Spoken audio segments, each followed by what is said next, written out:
Wheatstone's network. This network or bridge was constructed by the England King's College professor Wheatstone. So this network called by his name as Wheatstone's network. The network which is used to determine the unknown resistance and to compare the resistance of the resistors is called Wheatstone's network. ಈ ಒಂದು ಇಂಗ್ಲೆಂಡ್ನ Kings college professor Wheatstone ಅಂತಕ್ಕಂಥನು ಈ ಒಂದು network ಅನ್ನು construct ಮಾಡಿದ್ದಾನೆ. ಹಾಗಾಗಿ ಅವನ ಹೆಸರನ್ನು ಇದಕ್ಕೆ ಕೊಟ್ಟಿದ್ದೀವಿ. ಸೊ ಇಲ್ಲಿ ಅನ್ನೋನ್ ರೆಸಿಸ್ಟೆನ್ಸ್, ಯಾವುದೇ ಒಂದು ರೆಸಿಸ್ಟರ್ನಲ್ಲಿರೋ ರೆಸಿಸ್ಟೆನ್ಸ್ ಗೊತ್ತಿಲ್ಲ ಅಂದರೆ ಅಥವಾ ಬೇರೆ ಬೇರೆ ರೆಸಿಸ್ಟರ್ಸ್ ಅಲ್ಲಿ ಇರ್ತಕ್ಕಂಥ ರೆಸಿಸ್ಟೆನ್ಸ್ ಅನ್ನ ಕಂಪೇರ್ ಮಾಡ್ತಕ್ಕಂಥ ಈ ಒಂದು ಎಲೆಕ್ಟ್ರಿಕಲ್ ನೆಟ್ವರ್ಕ್ಗೆ ನಾವು ವೀಟ್ಸ್ಟೋನ್ಸ್ ನೆಟ್ವರ್ಕ್ ಅಂತ ಕರಿತೀವಿ. ಗೋಧಿ ಕಲ್ಲು ನೆಟ್ವರ್ಕ್ ಅಲ್ಲ ಇದು, ವೀಟ್ಸ್ಟೋನ್ಸ್ ನೆಟ್ವರ್ಕ್. ಓಕೆ, ಸೊ ಈ ಒಂದು ನೆಟ್ವರ್ಕ್ ಅಲ್ಲಿ P, Q, S and R are the 4 different resistance of the resistors are connected in the form of quadrilateral in the cyclic order. ಇಲ್ಲಿ ಪಿ, ಕ್ಯೂ, ಎಸ್, ಆರ್ ಅಂತಕ್ಕಂಥ 4 ಬೇರೆ ಬೇರೆ resistance ಇರ್ತಕ್ಕಂಥ resistors ಇದಾವೆ.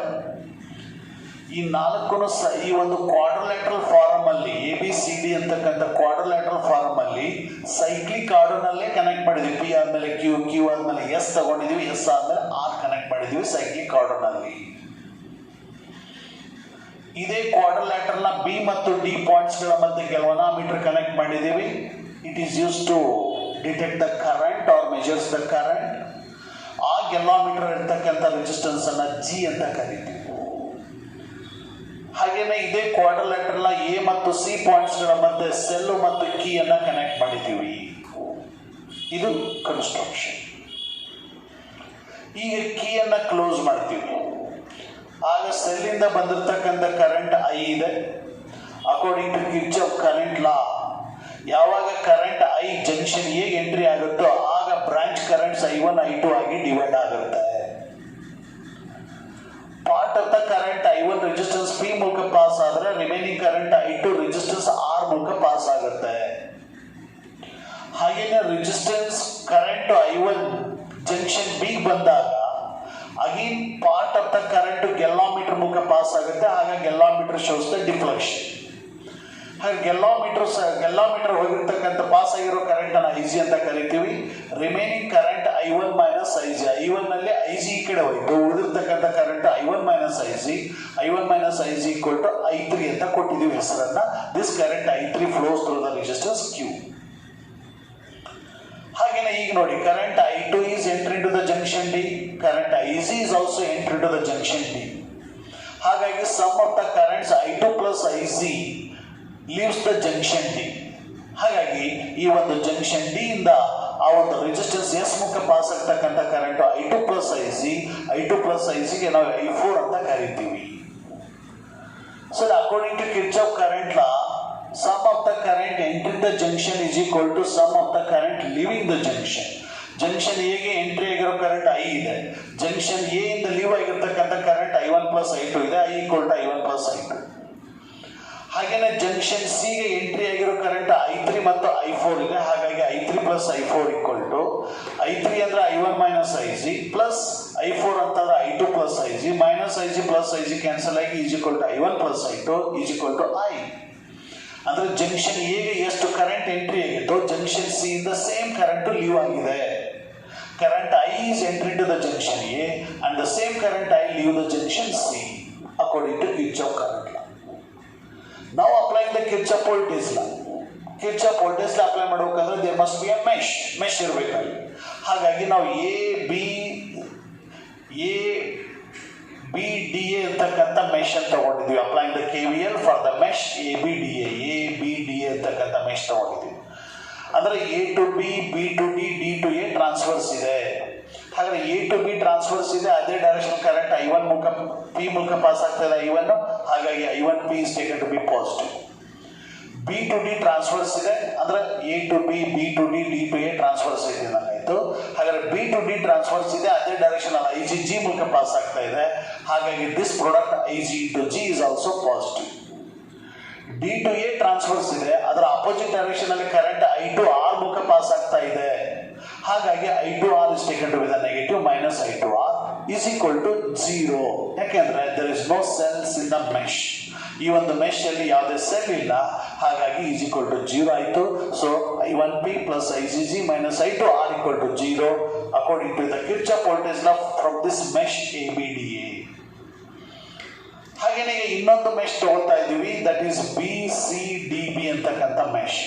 This BCDB ಅಂತಕ್ಕಂಥ mesh ಅನ್ನ ತಗೊಳ್ತಾ ಇದೀವಿ. ಅಂದ್ರೆ B to C, C to D, D to B transfers ಇದೆ. ಹಾಗಾದ್ರೆ ಬಿ ಟು ಸಿ ಟ್ರಾನ್ಸ್ಫರ್ಸ್ ಇದೆ, ಅದೇ ಡೈರೆಕ್ಷನ್ ಅಲ್ಲಿ I3Q ಮೂಲಕ ಪಾಸ್ ಆಗ್ತಾ ಇದೆ, ಹಾಗಾಗಿ I3Q is taken to be positive. C to D transfers ಇದೆ, ಅದರ ಅಪೋಸಿಟ್ ಡೈರೆಕ್ಷನ್ ಅಲ್ಲಿ I4S ಮೂಲಕ ಪಾಸ್ ಆಗ್ತಾ ಇದೆ, ಹಾಗಾಗಿ I4S is taken to be negative, minus ಅಂತ ತಗೊಂಡಿದ್ದೀವಿ. ಡಿ ಟು ಬಿ ಟ್ರಾನ್ಸ್ಫರ್ಸ್ ಇದೆ, ಅದರ ಅಪೋಸಿಟ್ ಡೈರೆಕ್ಷನ್ ಅಲ್ಲಿ IGG ಮೂಲಕ ಪಾಸ್ ಆಗ್ತಾ ಇದೆ, ಹಾಗಾಗಿ IGG is taken to be the negative, minus IG into G ಆಯ್ತು, is equal to 0. ಯಾಕಂದ್ರೆ ಇಲ್ಲಿನೂ ಸಹಿತ ಯಾವುದೇ ಒಂದು ಸೆಲ್ ಇಲ್ಲ, ಹಾಗಾಗಿ is equal to 0 ಆಯಿತು. So according to the KVL for the mesh BCDB we get the equation I3Q minus I4S minus IGG equal to 0.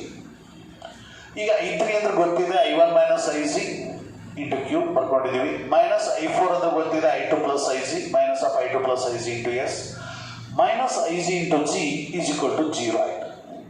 ಈಗ Q ಇಂದ ಮಲ್ಟಿಪ್ಲೈ ಮಾಡೋಣ, I1Q minus IGQ minus I2S minus IGS minus IG into G equal to 0, that is equation number 2.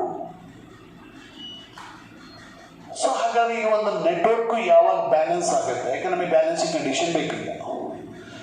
ಈಗೆಲ್ಲ metre 0 deflection ತೋರಿಸಿದೆ ಅಂತ ಅಂದ್ರೆ network electrically balance ಆಗಿದೆ ಅಂತ ಅರ್ಥ.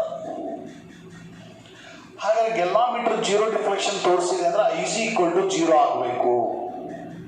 ಇಲ್ಲಿ ನಮಗೆ ಗೊತ್ತಿದೆ current and resistance are varies inversely according to Ohm's law. ಹಾಗಾಗಿ PQSR ಅಂತಕ್ಕಂಥ 4 ರೆಸಿಸ್ಟರ್ಸ್ ಅಲ್ಲಿರೋ ರೆಸಿಸ್ಟೆನ್ಸ್ ಅನ್ನ ಕರೆಕ್ಟ್ ಆಗಿ ಅಡ್ಜಸ್ಟ್ ಮಾಡಿದ್ರೆ ಆ ಎಲ್ಲಾ ಮೀಟರ್ ಪಾಸ್ ಆಗ್ತಕ್ಕಂಥ ಕರೆಂಟ್ IG 0 ಆಗುತ್ತೆ. IG 0 ಆಗ್ತದ್ರೆ ಎಲ್ಲಾ ಮೀಟರ್ 0 ಡಿಫ್ಲೆಕ್ಷನ್ ತೋರಿಸುತ್ತೆ, ಆಗ ನೆಟ್ವರ್ಕ್ ಎಲೆಕ್ಟ್ರಿಕಲಿ ಬ್ಯಾಲೆನ್ಸ್ಡ್ ಅಂತ ಅರ್ಥ. ಹಾಗಾಗಿ ಈಗ ನಾವು it is the balance of network ಅಂತ ತಗೊಂಡು, this PQSR is the balance of network. ಹಾಗಾದ್ರೆ ಈ ನೆಟ್ವರ್ಕ್ ಬ್ಯಾಲೆನ್ಸ್ ಆಗಿದೆ ಅಂತಂದ್ರೆ ಆಗ IG equal to 0 ಆಗುತ್ತೆ. IG equal to 0 ಆಗಿದೆ ಅಂದ್ರೆ ಎಲ್ಲ ಮೀಟರ್ ಶೋಸ್ 0 ಡಿಫ್ಲೆಕ್ಷನ್, ಹಾಗಾಗಿ network is balance. So in the balance of network IG equal to 0 ಆಯ್ತು. ಈಗ IG equal to 0 ನ ಇಕ್ವೇಶನ್ 1 ಮತ್ತು 2 ಸಬ್ಸ್ಟಿಟ್ಯೂಟ್ ಮಾಡಿ. ಹಾಗಾದ್ರೆ IG equal to 0 equation 1 substitute ಮಾಡಿದ್ರೆ ಇಲ್ಲಿ IG ಇದೆ, IG 0 ಆಯ್ತು ಅಂದ್ರೆ ದಿಸ್ ಟರ್ಮ್ ಇಸ್ 0, ಉಳಿದಿದ್ದು I1P minus I2R, I1P minus I2R is equal to 0. Right side ತಗೊಂಡಿದ್ರೆ I1P is equal to I2R ಆಯ್ತು, ಇದ್ರ ಇಕ್ವೇಶನ್ 3 ಅಂತ ಕರೆಯೋಣ. ಹಾಗೇನ IG equal to 0 ನ ಇಕ್ವೇಶನ್ 2 ಸಬ್ಸ್ಟಿಟ್ಯೂಟ್ ಮಾಡಿ, ಇಲ್ಲಿ IG ಇದೆ 0 ಆಯ್ತು, ಇಲ್ಲಿ IGS ಇದೆ 0 ಆಯ್ತು, ಇಲ್ಲಿ IGG ಇದೆ 0 ಆಯ್ತು, ಅಂದ್ರೆ ಇದು 0, ಇದು 0, ಇದು 0, ಉಳಿದಿದ್ದು I1Q minus I2S ಮಾತ್ರ ಉಳಿದಿದೆ. So I1Q minus I2S equal to 0. Right side ತಗೊಂಡ್ರೆ I1Q is equal to I2S. Equation 3 ಅನ್ನ 4 ಇಂದ ಡಿವೈಡ್ ಮಾಡೋಣ. ಹಾಗಾದ್ರೆ ಇಕ್ವೇಶನ್ 3 ಲೆಫ್ಟ್ ಸೈಡ್ ಅಲ್ಲಿ I1P ಇದೆ, ಇಕ್ವೇಶನ್ 4 ಲೆಫ್ಟ್ ಸೈಡ್ ಅಲ್ಲಿ I1Q ಇದೆ. So I1P divided by I1Q is equal to equation 3 right side ಅಲ್ಲಿ I2R ಇದೆ, ಇಕ್ವೇಶನ್ 4 ರೈಟ್ ಸೈಡ್ ಅಲ್ಲಿ I2S ಇದೆ, ಹಾಗಾಗಿ I2R divided by I2S. Left side ಅಲ್ಲಿ I1 ಕ್ಯಾನ್ಸಲ್ ಆಗುತ್ತೆ, ರೈಟ್ ಸೈಡ್ ಅಲ್ಲಿ I2 ಕ್ಯಾನ್ಸಲ್ ಆಗಿ ಉಳಿದಿದ್ದು P divided by Q is equal to R divided by S. This is the balancing condition of Wheatstone's network. ಈ ಒಂದು Wheatstone's network ನ balancing condition P by Q is equal to R by S. ಇದರ meaning ಏನು? Resistance P ಅನ್ನ Q ಇಂದ divide ಮಾಡ್ತಾ ಬರ್ತಕ್ಕಂಥ value, resistance R ಅನ್ನ S ಇಂದ ಡಿವೈಡ್ ಮಾಡ್ತಾ ಬರ್ತಕ್ಕಂಥ ವ್ಯಾಲ್ಯೂ ಎರಡು ಈಕ್ವಲ್ ಇದ್ರೆ, P by Q ಮತ್ತು R by S ಎರಡು ಈಕ್ವಲ್ ಇದ್ರೆ IG 0 ಆಗುತ್ತೆ, ಅದರ ನೆಟ್ವರ್ಕ್ ಬ್ಯಾಲೆನ್ಸ್ ಆಗುತ್ತೆ ಅನ್ನೋದು ಈ ಒಂದು ಇಕ್ವೇಶನ್ ನ ಮೀನಿಂಗ್.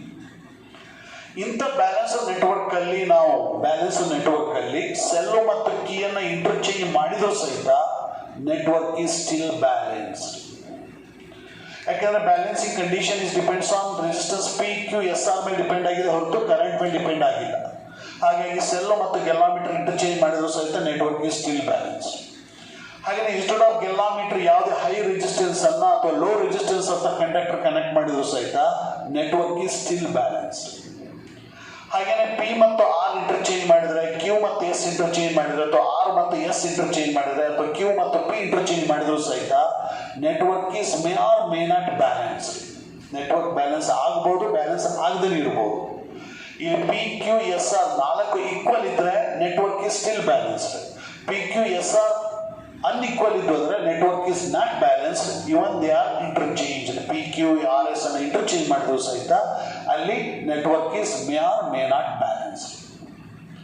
ಯಾವಾಗ ಇದು ಸೆನ್ಸಿಟಿವಿಟಿ ಜಾಸ್ತಿ ಆಗುತ್ತೆ ಅಂದ್ರೆ P Q S R 4 resistors ಅಲ್ಲಿ ಇರ್ತಕ್ಕಂಥ ರೆಸಿಸ್ಟೆನ್ಸ್ ಈಕ್ವಲ್ ಇದ್ರೆ, ಪಿ ಎಷ್ಟೈತೋ ಕ್ಯೂನ ಅಷ್ಟೇ ಇರಬೇಕು, ಎಸ್ ಅಷ್ಟೇ ಇರಬೇಕು, ಆರ್ನು ಅಷ್ಟೇ ಇರಬೇಕು. 4 ಈಕ್ವಲ್ ಇದ್ರೆ ನೆಟ್ವರ್ಕ್ ಬ್ಯಾಲೆನ್ಸ್ ಆಗುತ್ತೆ.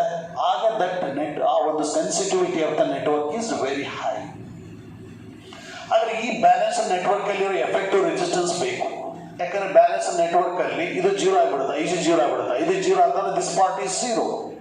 ಆದರೆ ಈ ಪಾರ್ಟ್ 0 ಆಯ್ತು ಅಂತಂದ್ರೆ ಆಗ ಉಳಿದಿದ್ದು ಪಿ ಮತ್ತು ಕ್ಯೂ ಸೀರೀಸ್ ಬರುತ್ತೆ, ಆರ್ ಮತ್ತು ಎಸ್ ಸೀರೀಸ್ ಬರುತ್ತೆ, ಪಿ ಕ್ಯೂ ಮತ್ತು ಆರ್ ಎಸ್ ಎರಡು ಪ್ಯಾರಲ್ ಬರ್ತವೆ. ಹಾಗಾಗಿ effective resistance in the balance network is P plus Q into R plus S divided by P plus Q plus R plus S is the equation for effective resistance in the balanced Wheatstone's network. ಈ ರೀತಿ ನಾವು effective resistance ಅನ್ನು ಸಹಿತ calculate ಮಾಡಬಹುದು. Okay.